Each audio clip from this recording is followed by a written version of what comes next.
जे सिंध की बेहतरीन शख्सियत हजरत मौलाना मोहम्मद बिलाल मूरुजो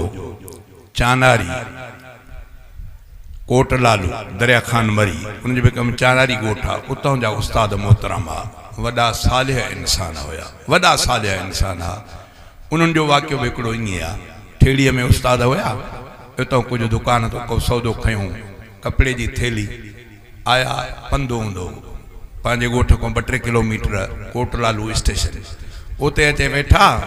ॻाल्हि वेहण खां पोइ ॾिठूं त सामान खे चेक कयूं त ट्रेन अचे त वञा खणी जो ॾिठो त जेको सामान दुकान ते वरितो उन में 2-3 किवलियूं उहो बुज़ुर्ग असांजो उतां वापसि थियो वरी उहो दुकानदार वारे खे ॾिनई उहे त बाबा हिन में किवलियूं आहिनि हितां जो मां ठेड़ीअ कीअं खणी वञा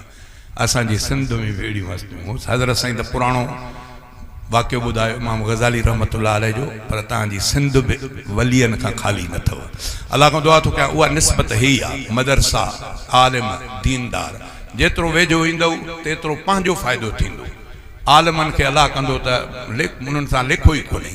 ॿुधो अथव न रिवायत में ईंदो आहे त मशर में हिकिड़े आलिम सुवारे खे अलाह जे आॾो पेश कयो वेंदो अलाह ताला फरमाईंदुसि तोखे इल्मु इन जे करे न ॾिनुमि त तोखे जहन्नम ॾे मोकिलियां इल्म जी बरकत तॾहिं ॾिनी थी मां तूं इन जे सदके जन्नत ॾे हलियो वञो इहे बि मामला आहिनि अलाह खां दुआ थो कयां त अलाह ताला तव्हां असांजे बच्चनि खे बि सालिह बणाए शुरूआत कयां थो रब करीम जे नाले सां